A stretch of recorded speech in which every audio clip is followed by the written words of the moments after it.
خلاصہ قرآن کی 27ویں نشست میں آپ حضرات کا استقبال ہے۔ السلام علیکم ورحمۃ اللہ وبرکاتہ۔ آج خلاصہ قرآن کی اس پررونق محفل میں سورہ حجر سورہ نمبر 15 کا خلاصہ پیش خدمت ہے۔ ناظرین کرام، سورہ حجر یہ مکی سورہ ہے، اس کے اندر 99 آیتیں ہیں۔ اللہ رب العالمین ارشاد فرماتا ہے الف لام را تلک آیات الکتاب وقرآن مبین۔ اس سورہ کے اندر چند اہم باتیں بیان کی گئی ہیں۔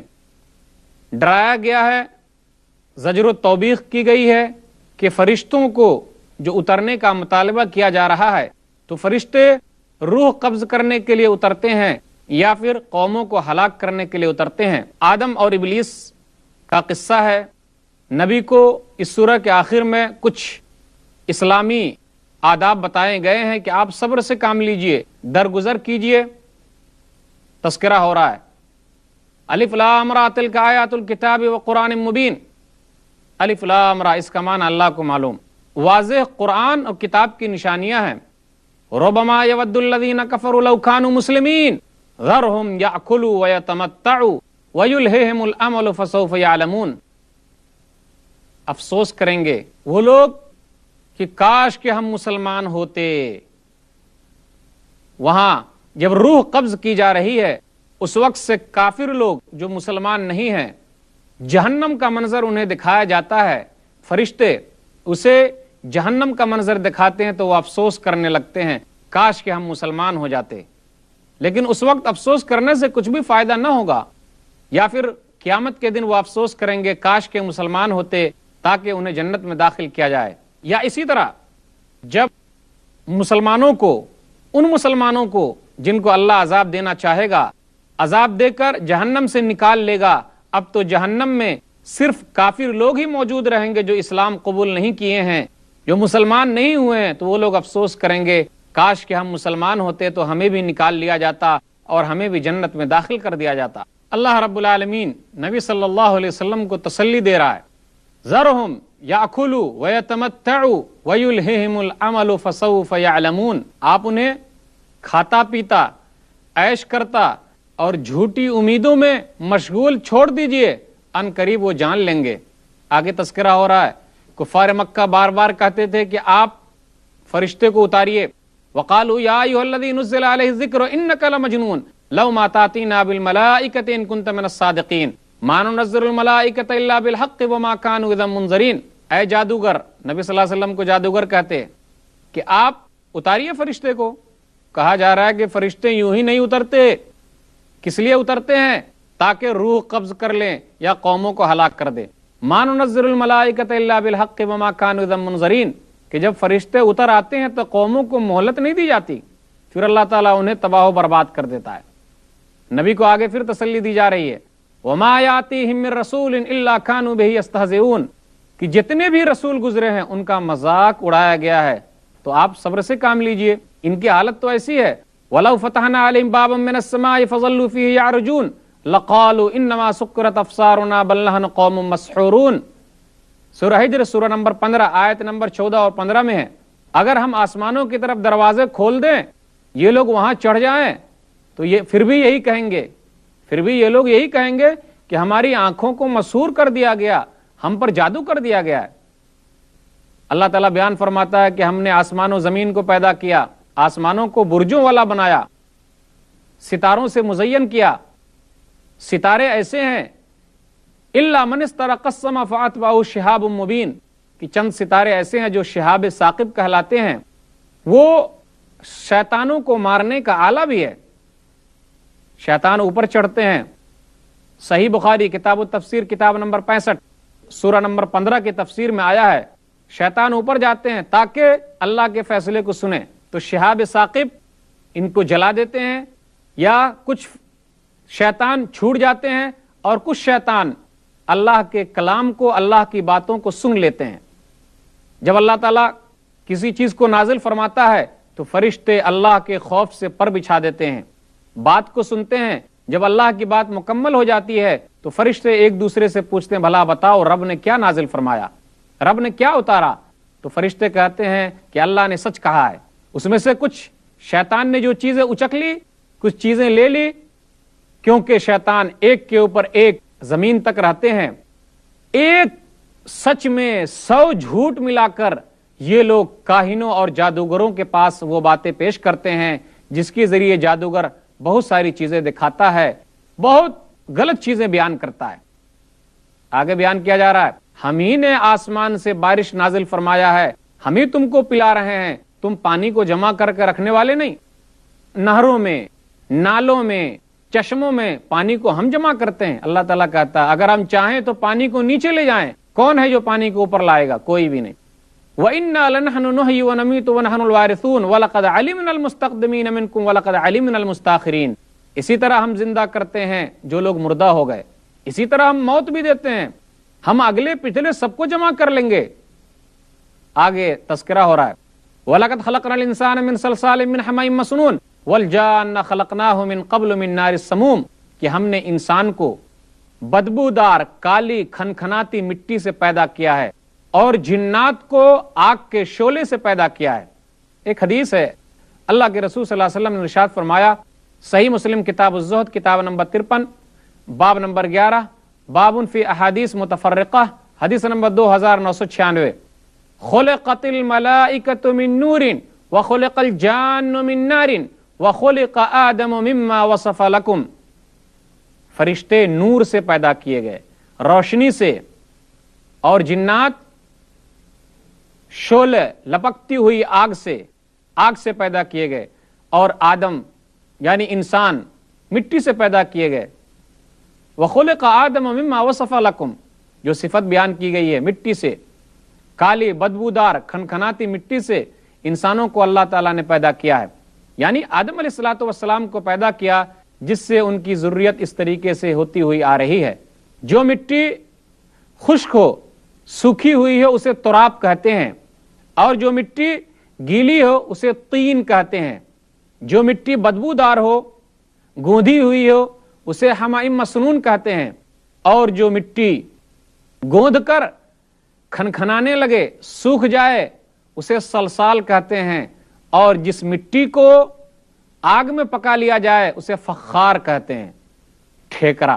پتہ یہ چلا جنات کی پیدائش آگ سے ہے، فرشتے کی پیدائش نور سے ہے، اور انسانوں کی پیدائش مٹی سے ہے۔ تمام فرشتوں نے سجدہ کیا جس کو اللہ نے حکم دیا، لیکن ابلیس نے سجدہ نہیں کیا۔ قال یا ابلیس ما لک الا تکون مع الساجدین، یہ حکم اسے بھی شامل تھا، تبھی تو اللہ نے کہا کیوں تم نے سجدہ نہیں کیا۔ ابلیس کیا کہنے لگا؟ ابلیس نے کیا کہا؟ قال لم اکن لاسجد لبشر خلقته من صلصال من حماء مسنون، میں مٹی سے پیدا کیے گئے آدمی کو سجدہ نہیں کروں گا۔ یہ سجدہ جو تھا تعظیم کے لیے تھا، عزت کے لیے تھا، آدم علیہ الصلوۃ والسلام کو عبادت کے طور پر نہیں تھا۔ اب اللہ تعالیٰ نے اس کو پھٹکار دیا، قیامت تک کے لیے وہ مردود ہو گیا۔ قال رب فانظرنی الی یوم یبعثون قال فانک من المنظرین الی یوم الوقت المعلوم، رب سے مہلت مانگ لی کہ اے اللہ قیامت تک کے لیے مجھے مہلت دے، رب نے اسے مہلت دے دی۔ قال رب بما اغویتنی لأزینن لهم فی الارض ولأغوینہم اجمعین، تیرے بندوں کو بھٹکاؤں گا، دنیا کو مختلف طریقے سے پیش کروں گا۔ آگے تذکرہ ہو رہا، ٹھیک ہے لیکن تیرے نیک بندوں پر میرا بس چلنے والا نہیں ہے، بقیہ لوگوں کو میں بھٹکاؤں گا۔ آج دنیا کی اکثریت شیطانوں کے پھندے میں پھنسی ہوئی ہے۔ اس واقعے سے یہ بتانا مقصود ہے، اے کفار مکہ، اے لوگو جو نبی صلی اللہ علیہ وسلم پر ایمان نہیں لا رہے ہو، تمہارا پرانا دشمن یعنی تمہارے باپ آدم کا جو دشمن ہے ابلیس ہے، تم اس کے پھندے میں پھنس گئے۔ صحیح طریقہ اللہ کا راستہ ہے، صحیح راستہ اللہ کا راستہ ہے، ان کے راستے کی طرف آؤ، اسلام قبول کرو، دین کو مانو۔ ایک حدیث ہے، اللہ کے رسول صلی اللہ علیہ وسلم نے ارشاد فرمایا، صحیح مسلم کتاب الزہد کتاب نمبر 53 باب نمبر 11 باب فی احادیث متفرقہ، حدیث نمبر 2996، خلقت الملائکۃ من نور وخلق الجان من نار وخلق آدم مما وصف لکم، فرشتے نور سے پیدا کیے گئے، روشنی سے، اور جنات شعلے لپکتی ہوئی آگ سے پیدا کیے گئے، اور آدم یعنی انسان مٹی سے پیدا کیے گئے۔ وخلق آدم مما وصف لکم، جو صفت بیان کی گئی ہے مٹی سے، کالی بدبودار کھنکھناتی مٹی سے انسانوں کو اللہ تعالیٰ نے پیدا کیا ہے، یعنی آدم علیہ الصلوۃ والسلام کو پیدا کیا، جس سے ان کی ذریت اس طریقے سے ہوتی ہوئی آ رہی ہے۔ جو مٹی خشک ہو، سوکھی ہوئی ہو، اسے تراب کہتے ہیں، اور جو مٹی گیلی ہو اسے طین کہتے ہیں۔ جو مٹی بدبودار ہو، گوندھی ہوئی ہو، اسے حمائم مسنون کہتے ہیں، اور جو مٹی گوندھ کر کھنکھنانے لگے، سوکھ جائے، اسے صلصال کہتے ہیں، اور جس مٹی کو آگ میں پکا لیا جائے اسے فخار کہتے ہیں، ٹھیکرا۔ پتہ یہ چلا جنات کی پیدائش آگ سے ہے، فرشتے کی پیدائش نور سے ہے، اور انسانوں کی پیدائش مٹی سے ہے۔ تمام فرشتوں نے سجدہ کیا جس کو اللہ نے حکم دیا، لیکن ابلیس نے سجدہ نہیں کیا۔ قال یا ابلیس ما لک الا تکون مع الساجدین، یہ حکم اسے بھی شامل تھا، تبھی تو اللہ نے کہا کیوں تم نے سجدہ نہیں کیا۔ ابلیس کیا کہنے لگا؟ ابلیس نے کیا کہا؟ قال لم اکن لاسجد لبشر خلقته من صلصال من حماء مسنون، میں مٹی سے پیدا کیے گئے آدمی کو سجدہ نہیں کروں گا۔ یہ سجدہ جو تھا تعظیم کے لیے تھا، عزت کے لیے تھا، آدم علیہ الصلوۃ والسلام کو عبادت کے طور پر نہیں تھا۔ اب اللہ تعالیٰ نے اس کو پھٹکار دیا، قیامت تک کے لیے وہ مردود ہو گیا۔ قال رب فانظرنی الی یوم یبعثون قال فانک من المنظرین الی یوم الوقت المعلوم، رب سے مہلت مانگ لی کہ اے اللہ قیامت تک کے لیے مجھے مہلت دے، رب نے اسے مہلت دے دی۔ قال رب بما اغویتنی لأزینن لهم فی الارض ولأغوینہم اجمعین، تیرے بندوں کو بھٹکاؤں گا، دنیا کو مختلف طریقے سے پیش کروں گا۔ آگے تذکرہ ہو رہا، ٹھیک ہے لیکن تیرے نیک بندوں پر میرا بس چلنے والا نہیں ہے، بقیہ لوگوں کو میں بھٹکاؤں گا۔ آج دنیا کی اکثریت شیطانوں کے پھندے میں پھنسی ہوئی ہے۔ اس واقعے سے یہ بتانا مقصود ہے، اے کفار مکہ، اے لوگو جو نبی صلی اللہ علیہ وسلم پر ایمان نہیں لا رہے ہو، تمہارا پرانا دشمن یعنی تمہارے باپ آدم کا جو دشمن ہے ابلیس ہے، تم اس کے پھندے میں پھنس گئے۔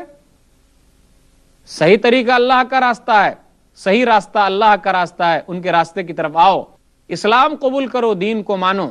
تذکرہ ہو رہا آگے، وَإِنَّ جَهَنَّمَ لَمَوْعِدُهُمْ أَجْمَعِينَ لَهَا سَبْعَةُ أَبْوَابٍ لِكُلِّ بَابٍ مِّنْهُمْ جُزْءٌ مَقْسُومٌ، کہ بے شک جہنم تیار کی گئی ہے ان لوگوں کے لیے جو ایمان نہیں لاتے۔ جہنم میں 7 دروازے ہیں، تو جنت میں کتنے دروازے ہونی چاہیے؟ ایک حدیث کے اندر ہے، اس سے پتہ یہ چلتا ہے کہ جنت کے 8 دروازے ہیں۔ سہل بن سعد بیان کرتے ہیں، نبی صلی اللہ علیہ وسلم نے ارشاد فرمایا، فی الجنت 8 ابواب فیہا باب یسمى الریان لا يدخلہ الا الصائمون۔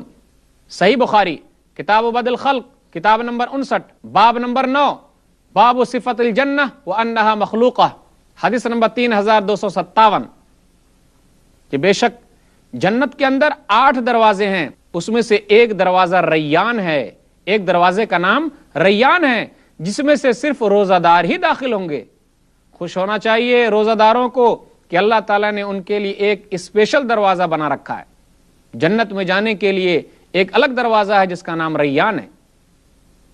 تذکرہ ہو رہا، ابراہیم علیہ الصلوۃ والسلام کے پاس فرشتے آئے تھے، وَنَبِّئْهُمْ عَنْ ضَيْفِ إِبْرَاهِيمَ إِذْ دَخَلُوا عَلَيْهِ فَقَالُوا سَلَامًا قَالَ إِنَّا مِنْكُمْ وَجِلُونَ قَالُوا لَا تَوْجَلْ إِنَّا نُبَشِّرُكَ بِغُلَامٍ عَلِيمٍ۔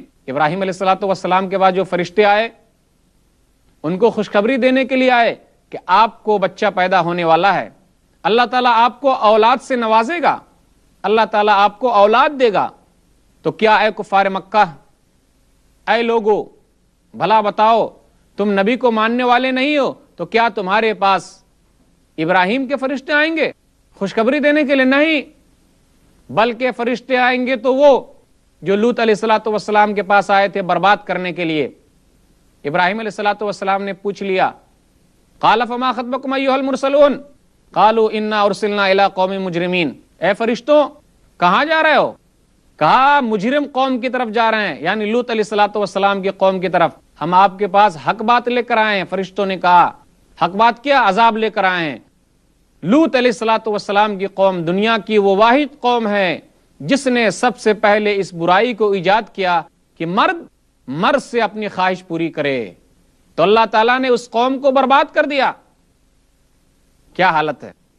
وجاء المدینۃ یستبشرون قال ان هؤلاء ضیفی فلا تفزعون واتقوا الله ولا تخزون قالوا اولم ننهك عن العالمین قال هؤلاء بناتي إن كنتم فاعلين لعمرك انهم لفي سكرتهم يعمهون فاخذتهم الصيحة مشرقين فجعلنا عاليها سافلها وامطرنا عليهم حجارة من سجيل ان في ذلك لآيات للمتوسمين وانها لبسبيل مقيم ان في ذلك لآيات للمؤمنين.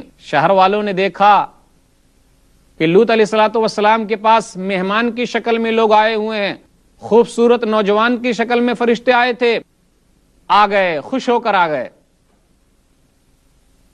لوط علیہ الصلوۃ والسلام نے کہا کہ اے قوم کے لوگوں، میرے پاس مہمان آئے ہوئے ہیں، مجھے رسوا نہ کرو.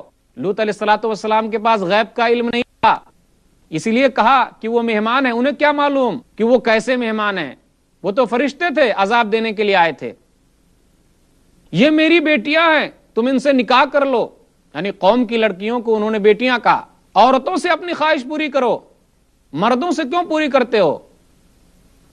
اللہ تعالیٰ یہاں قسم کھا رہا، اے نبی آپ کی عمر کی قسم، وہ لوگ نشے میں مست ہیں، مدہوش ہیں، کچھ پتا نہیں چل رہا انہیں کیا کام کر رہے ہیں. لوتی کام کرنے والوں کے لیے اسلام کے اندر سزا کیا ہے؟ قتل ہے. کرنے والے کو بھی قتل کیا جائے اور کروانے والے کو بھی قتل کیا جائے. ایک حدیث کے اندر اللہ کے رسول صلی اللہ علیہ وسلم نے ارشاد فرمایا، من وجدتموہ یعمل عمل قوم لوط فاقتلوا الفاعل والمفعول به. سنن نبی داؤد کتاب الحدود کتاب نمبر 37 باب نمبر 28 حدیث نمبر 4462. تم اگر کسی کو پاؤ کہ وہ لوتی کام کر رہا ہے تو کرنے والے اور کروانے والے دونوں کو قتل کر دو. کوئی آدمی یہ نہ سوچے کہ جی اپنی بیوی ہے تو ہم اس کے اگلے حصے کے علاوہ پچھلے حصے کو بھی استعمال کریں. یاد رکھیں اسلام کے اندر ایسا کام کرنے والا ملعون ہے. اللہ کے رسول صلی اللہ علیہ وسلم کی پھٹکار ہے. ایک حدیث کے اندر آیا ملعون من اتی امرأۃ فی دبرها. سنن نبی داؤد کتاب النکاح کتاب نمبر 12 باب نمبر 44 باب فی جامع النکاح حدیث نمبر 2162.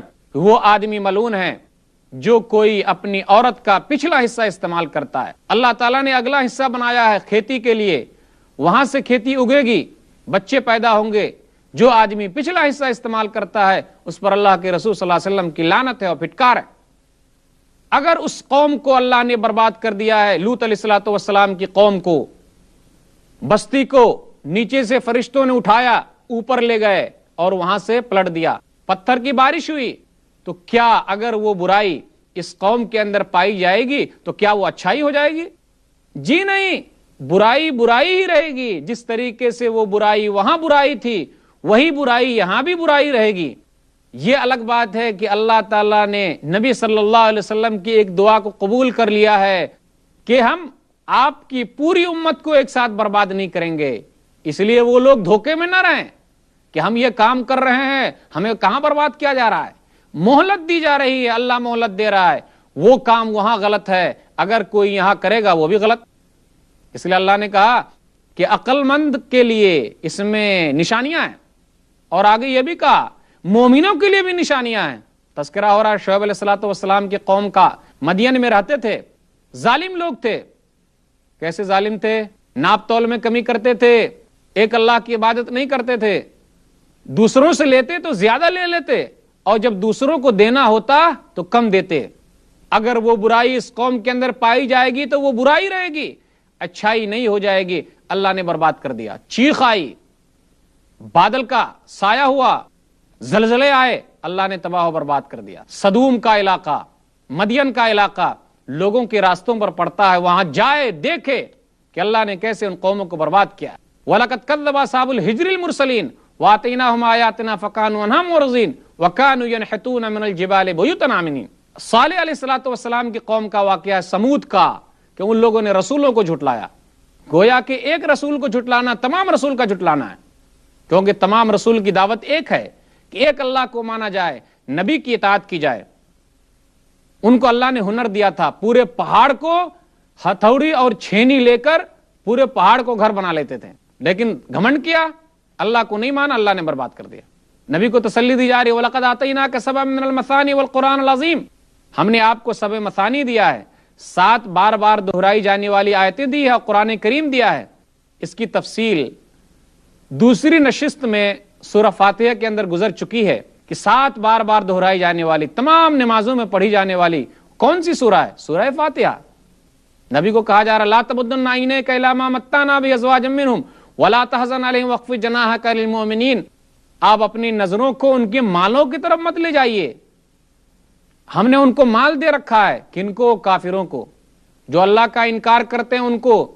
لوگ یہ دھوکے میں نہ رہے کہ اللہ ہم سے خوش ہے اس لیے مال دیا، اور لوگ غم میں بھی نہ رہے وہ لوگ کہ ہم کو اللہ نے مال نہیں دیا تو اس کا مطلب یہ ہے کہ اللہ ہم سے ناخوش ہے۔ جی نہیں، مال کی زیادتی، مال کا کسی کو دینا اور کسی کو نہ دینا، یہ اللہ کی مرضی ہے۔ مال زیادہ دینا اس کا مطلب یہ نہیں اللہ خوش ہے، اور مال کم دینا اس کا مطلب یہ نہیں کہ اللہ ناخوش ہے۔ تو اللہ نے کہا نبی کو مال کی طرف کیوں دیکھ رہے ہیں؟ چند دن کی زندگی ہے، ختم ہو جائے گا مال، مر جائیں گے، کچھ بھی ہاتھ نہیں آئے گا۔ آپ مومنوں کے لیے نرم رہیے، آپ کہیے میں کھلم کھلا ڈرانے والا ہوں، اور تنبیہ ہے ان لوگوں کے لیے جو نبی کا مذاق اڑاتے ہیں۔ اللہ نے کہا انا کفیناک المستہزئین، بے شک ہم آپ کے لیے کافی ہیں مذاق کرنے والوں کے لیے۔ نبی کا مذاق اڑایا جا رہا ہے، ان کے کارٹون بنائے جا رہے ہیں، انہیں دہشت گرد کہا جا رہا ہے۔ ان لوگوں کو ڈرنا چاہیے کیونکہ اللہ کافی ہے، اللہ کب ان سے بدلہ لے لے۔ نبی کو اللہ تعالیٰ تسلی دیتا وَاعْبُدْ رَبَّكَ حَتَّىٰ يَأْتِيَكَ الْيَقِينُ، اللہ کی تسبیح بیان کیجئے، رب کا تذکرہ کیجئے یہاں تک کہ موت آ جائے۔ یقین کا معنی کوئی یہ نہ سمجھے کہ جب یقین ہو جائے تو رب کی عبادت کرنا چھوڑ دے، کہ اب یقین ہو گیا تو اب عبادت کرنے کی ضرورت نہیں، نماز پڑھنے کی ضرورت نہیں۔ جی نہیں، یقین کا معنی ہے موت آنے تک اللہ کو یاد کیجئے۔ اللہ تعالیٰ سے دعا ہے کہ اللہ تعالیٰ ہم لوگوں کو ان باتوں کو اچھی طرح سمجھنے کی اور ان باتوں پر عمل کرنے کی توفیق دے، آمین۔ وآخر دعوانا ان الحمدللہ رب العالمین، والسلام علیکم۔